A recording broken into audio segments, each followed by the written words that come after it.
Welcome back after the break. Senator Shahzeb Durrani साहब, अभी break से पहले भी बात हो रही थी कि जो डिजिटल टेररिज्म की टर्म हमने इंट्रोड्यूस की है, जाहिर है कि फेक न्यूज़ फैलाना कानूनन जुर्म है, होना चाहिए, सज़ा होनी चाहिए।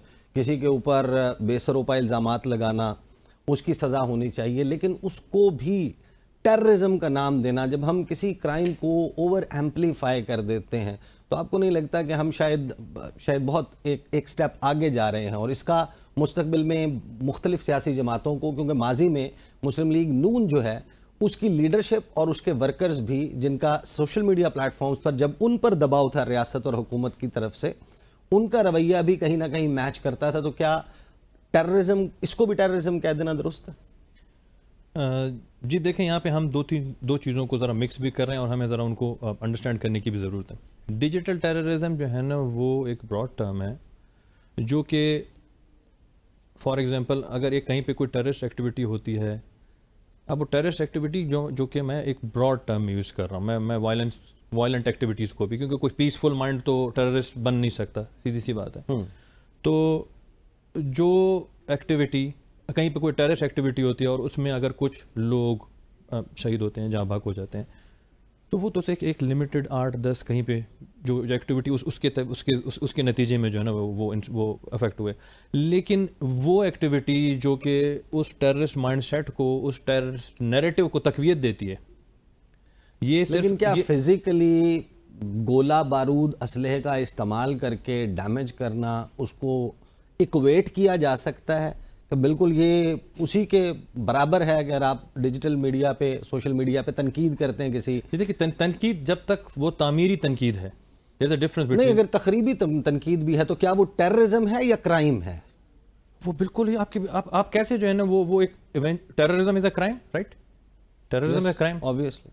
तो अगर वो this is also a crime, a terrorist activity के यार आप एक बंदे को मेंटली प्रिपेयर कर रहे हैं कि यार जाओ, जलाओ, घेराओ, मार दो, अपने फौज को मारो, अपने सिविलियंस के खिलाफ उठ जाओ। मतलब ये तो this is just a beginning.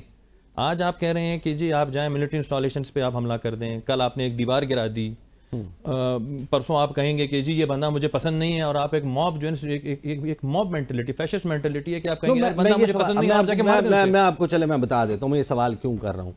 हमारा पड़ोसी मुल्क है इंडिया, उसने कई दिहाइयों इन्वेस्ट किया है पूरी दुनिया में ये बताने के लिए कि Pakistan AP centre of terrorism है।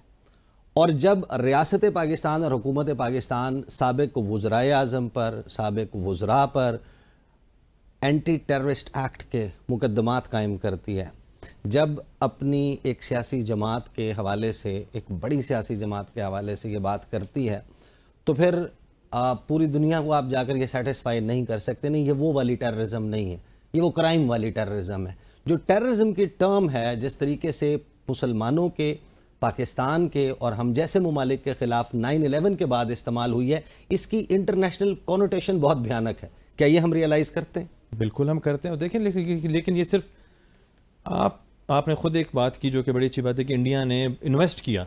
जी, तो इंडिया ने, मैं बलूचिस्तान से मैं आपको इस चीज़ की बड़ी मतलब अच्छी तरह से बात बता सकता हूँ कि उन्होंने 24 साल, मतलब ये मैं रिसेंट वॉर की बात कर रहा हूँ जो आजकल चल रही है, जो 5th वेव है वहाँ पे इंसर्जेंसी की, 24 साल उन्होंने इन्वेस्ट किया ये माइंडसेट डेवलप करने के लिए।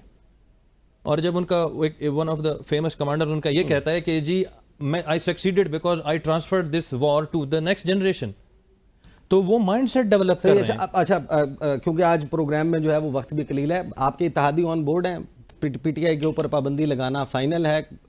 काबीना इजलास में अब ये डिसीजन हो जाएगा? ये तो देखें, उनके साथ अब मजीद भी उनके साथ राउंड ऑफ नेगोशिएशन मजीद होती जाएगी। कुछ वो अब तक कन्विंस भी हुए हैं, और मजीद उनके साथ ये एक फाइनल राउंड ऑफ नेगोशिएशंस के बाद there is a procedure of that, जो कि आर्टिकल 17 आपका बताता है, जिसमें आप पहले आप देखेंगे कि वो sovereignty and integrity of the country को अगर वो डैमेज कर रही है, उसकी एक्टिविटी किसी भी ऑर्गेनाइजेशन की, उनके ऊपर पाबंदी नहीं थी।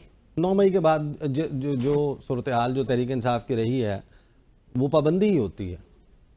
आप पाबंदी मतलब किस सूरत में कह रहे हैं? पाबंदी जलसा जुलूस की उनको इजाज़त नहीं थी, इलेक्शन सिंबल उनके पास नहीं था, कॉर्नर मीटिंग की इजाज़त उनको नहीं थी, उनके प्रपोजर सेकेंडर्स जो है वो उठाए जा रहे थे, उनके उम्मीदवारों को जिस सूरत हाल का सामना था, प्री इलेक्शन पोस्ट इलेक्शन पाबंदी यही होती है सियासी जमात पे। Don't you agree? That was a yellow card, not a red card. अच्छा, ये सर हुमायूं मोहम्मद साहब, आप हंगर स्ट्राइक्स कर रहे हैं, आपको अभी दिखाया गया था येलो कार्ड, अब आपको हुकूमत और रियासत रेड कार्ड करके गेम से आउट करने लगी है। देखिए जी, आपने इनका माइंडसेट पढ़ लिया। सबसे पहले तो मैं ये कहूँगा, इमरान खान वैसे ही तो नहीं कहता कि एक तो ये लोग नालायक बहुत है, ऊपर से ये पढ़ते भी नहीं है, इनको पता भी नहीं है टेररिज्म की डेफिनेशन क्या है। जब तक ये अपनी नॉलेज नहीं बढ़ाएंगे, ये अपने आप को ठीक नहीं करेंगे। ठीक है, अब ये जो तनकीद है उसको, नंबर 2 ये कहते हैं कि जी तोड़ फोड़ फलाना चीज़ है। मैं आपको एक चीज़ बताता हूँ, फिर ये मिसाल देते हैं अमेरिका में जो ट्रंप के टाइम के दरमियान में जिन लोगों को सजाई हुई थी, आपको पता है उसमें किस किस्म के लोग थे? 2 किस्म के लोग थे। एक वो जो कैपिटल हिल उस पर ये मौक़िफ़ जल्द तब्दील कर लेंगे when he comes to the presidency. सुन लेना। एक वो लोग जो के अंदर गए थे, बिल्डिंग के अंदर गए थे, एक वो लोग जो सड़क पर थे। सड़क पर किसी को कुछ नहीं कहा था, जो अंदर गए थे उनको इन्होंने आइडेंटिफाई करते हुए, उन लोगों को, सिर्फ जो अंदर गए थे उन लोगों को आइडेंटिफाई करते हुए उनको सजाएं दिए। जो शख्स बाहर सड़क पे था, उसके बिल्कुल जाले के बाहर खड़ा हुआ था, बाउंड्री के बाहर खड़ा था, उसको कुछ नहीं कहा गया। देखिए, ये तरीके होते हैं जो लोग सही तरीके से होते हैं। नंबर 2, इन्होंने बिल्कुल सही कहा कि उनके एक बहुत मारूफ बंदे ने कहा था हमने 24 साल से इन्वेस्ट किया है। आपको पता है कि उन्होंने तो आप यानी यहाँ पे ये सॉरी हुमायूं साहब, ये थोड़ा सा क्लैरिफाई अभी कर दें। ये जो आपने भी कहा, यानी कि आप इस बात से एग्री करते हैं कि जो जीएचक्यू के गेट के अंदर था या कोर कमांडर हाउस के गेट के अंदर था, उसके खिलाफ ये किया जा सकता है?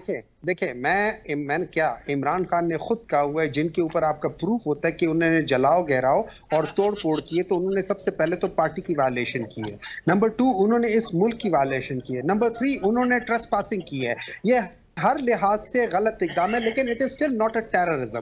Terrorism is to terrorise people, this is not terrorism by any definition. हाँ, गलत बात जरूर है, होना नहीं चाहिए था और ना कभी होना चाहिए। लेकिन अब मैं आपको बात बताता हूँ, मुझे एक बात बताएं, जो ये कह रहे थे कि 24 साल से इन्वेस्ट किया, मुझे बताएं किस पॉलिटिकल पर्सनालिटी के बारे में इंडियन लोगों ने कहा है कि हमने उस पर इन्वेस्ट किया है। मैं बताता हूँ नाम, अगर आपको याद नहीं है, अगर आप इंटरनेट सर्च करना चाहते हैं तो आपको पता चल जाएगा।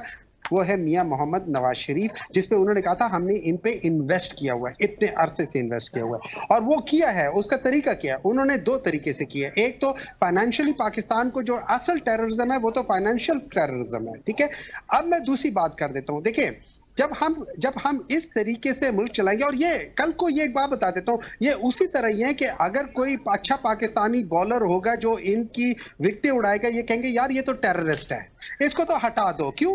ये लोग इसके आदी नहीं है कि ये किसी मैरिड के बंदे के मुकाबले में आ सके। इनको तो बिल्कुल सूट ही नहीं करता पाकिस्तान तरीके इंसाफ कर सके। मैं मिसाल देता हूं, मैं कंपैरिजन करता हूं 3 लीडर की पाकिस्तान की। एक लीडर है कि जिसको क्रिस्टीन बेकर, वो कहती है कि जी मैं जो थी, मैं इसको करते हुए इससे इंस्पायर होती हुए मैं मुसलमान हो गई, और ये 1995 का वाकया है। इसी दौरान में एक और खातून थी, किम बार्कर। किम बार्कर ने अपनी किताब लिखी है और उसने कहा मोहम्मद साहब let's stick to the topic. ये जो रेड कार्ड की बात हुई थी, आपको अगर रेड कार्ड दिखा दिया जाता है, आप बेंच पे जाकर बैठ जाएंगे या ग्राउंड या पिच टेक ओवर करेंगे? मैं एक बार बता देता हूं, ठीक है। अगर पाकिस्तान की क्रिकेट टीम को किसी इवेंट से आप इसलिए बाहर कर दें कि वो लोग यॉर्कर ज्यादा करते हैं, ये वो लोग ये ज्यादा करते हैं, उन्होंने पिच में वो किया हुआ, या किसी को आउट ज्यादा कर दिया और अगले को खेलने नहीं दे रहे, फलाना नहीं करने दे रहे, तो मुझे बात पता है पाकिस्तानी क्या करेंगे? यॉर्कर मारने और 6-6 बाउंसर मारने में फर्क होता है, आपको पता है? बाउंसर मारने में एतराज आ गया, वो कह रहे हैं, एक मिनट है जना, मुझे वो कह रहे हैं यॉर्कर मारने में और 6 बाउंसर मारने में फर्क है। बाउंसर मारना या फाउल प्ले करने में बहुत फर्क है, as far as you are playing within the rules of the game. Humayun साहब, आपका पॉइंट आ गया। गशकोरी साहब, सवाल मैं आपके लिए छोड़ रहा हूं, मुझे ब्रेक पे जाना है, ब्रेक से वापसी पे मैं आपसे जवाब लूंगा। आपके पास क्या खबर है? वफाकी काबीना क्या ये फैसला करने जा रही है फाइनली कि आर्टिकल 17 के तहत तहरीक इंसाफ पर पाबंदी लगाई जाए, और पाकिस्तान पीपल्स पार्टी और दीगर इत्तेहादी क्या वो ऑन बोर्ड आ चुके हैं? क्योंकि मखसूस नशिस्तों पे तो वो चले गए हैं पीपल्स पार्टी वाले सुप्रीम कोर्ट, तो क्या इस मामले पर भी इत्तेफाक हो गया है? जवाब लेते हैं आप।